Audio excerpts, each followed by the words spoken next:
The Blackbox HG-Q is an interesting concept. Why?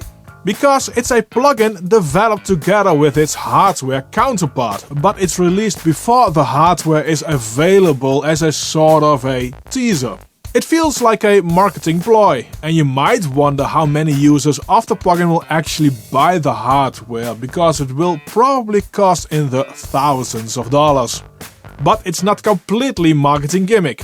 When I look at myself, I bought a BSS DPR402 hardware compressor after using the Waves plugin version of it, and this year I got myself a DBX 118 enhancer after I used the Fuse Audio VCE 118. Now this video is about the plugin. And that one is actually very interesting. It has a few features you don't find normally within one tool. The first one is that the HG-Q has saturation control for each of its 3 boost bands per side. Now this saturation control doesn't feed into a global saturation like you see with so many plugins. Each band has its own tube saturation control, and there's not much overlap between the bands. The saturation can be quite hearable if you want. Listen to the tail of this kick with and without saturation.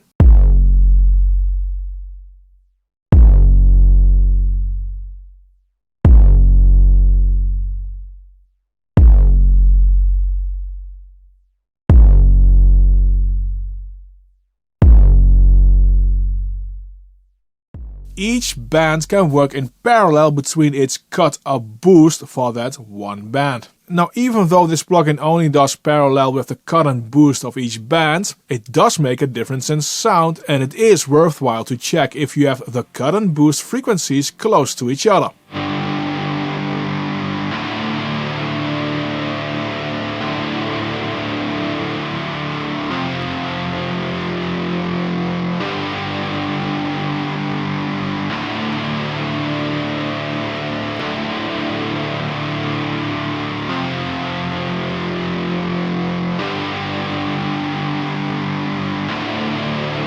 The whole operating of this plugin is something you need to get used to. In the small default view you get limited dials. The trick is that you need to click more often on a dial to see what it will control. Now if you open up the plugin you can choose to have an extra frequency display or see all controls, or have both open. And that last one is how I prefer it. Now you get basically all controls, but you still have to do the double clicking on a dial. Now with this you can link the similar controls between cut and boost or bypass per band. This is most and for all a tone shaping machine. You can use it to lift sounds like on this synth bass.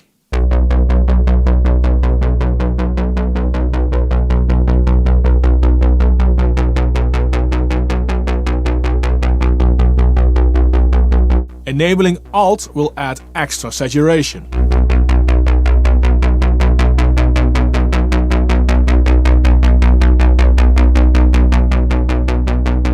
Or do something like bring out the air and breathiness of this vocal. I don't know why I do it to myself every time. With this plugin I always tend to boost first, then add saturation and then use cut to get the right amount of air. How are you fine? How did you fall in love with her? Is it because he's nothing like me?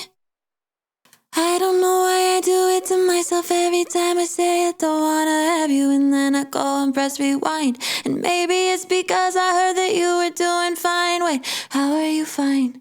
How did you fall in love with her? Is it because he's nothing like me? I don't know why I do it to myself every time I say I don't wanna have you, and then I go and press rewind.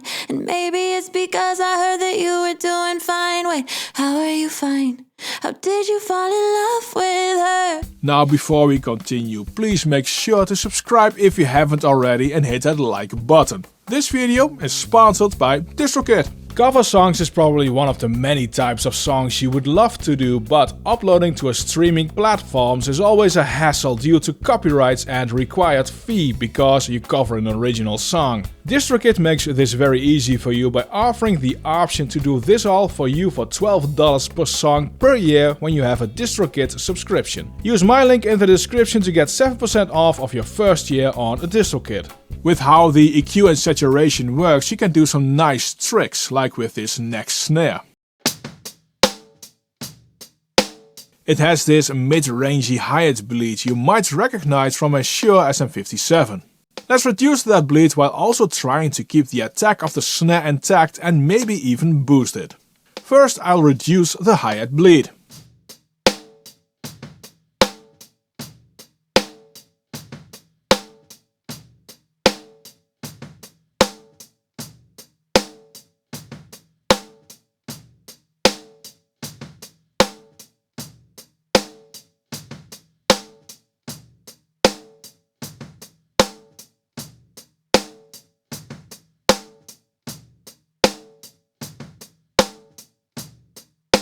The reduction now happens at the cost of the snare attack.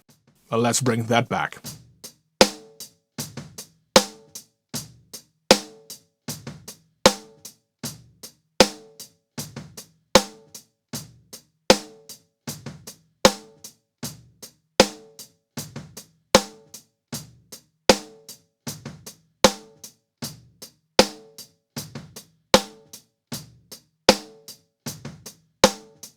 And while we're at it, I'll add some saturation to splash out that attack.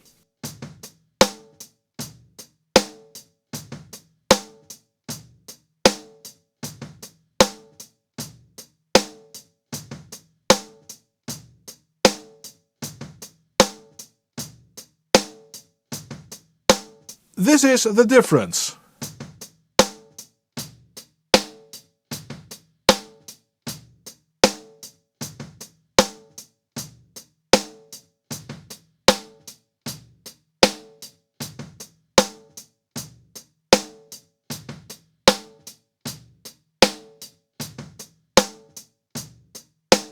Like this in solo with the EQ, it sounds much better I think, but let's check it in a drum mix, because that is what matters.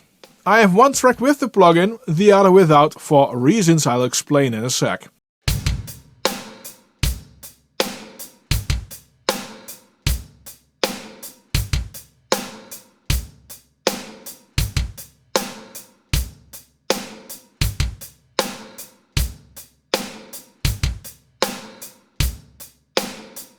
With the HG-Q, the snare has more attack and pushes through better. Now the reason why I use two tracks to compare is because the HG-Q doesn't have a proper output and input level control. Yes, you can attenuate the output with a total of 4 decibels, but you cannot increase output level if that's needed.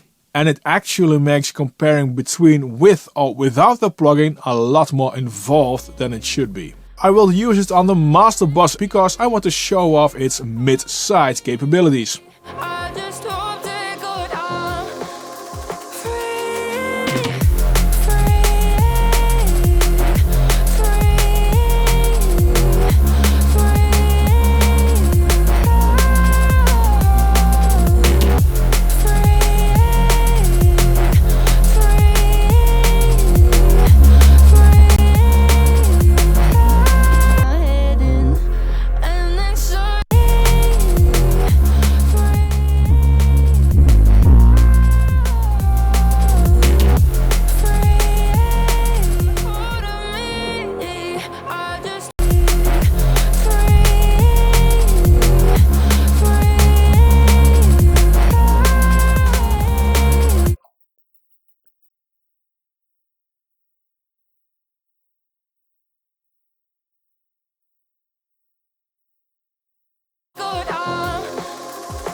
Basically, when you are using the HG-Q, I find you are always playing with the cut and boost and saturation dials, and it's actually a lot of fun to dial in a sound.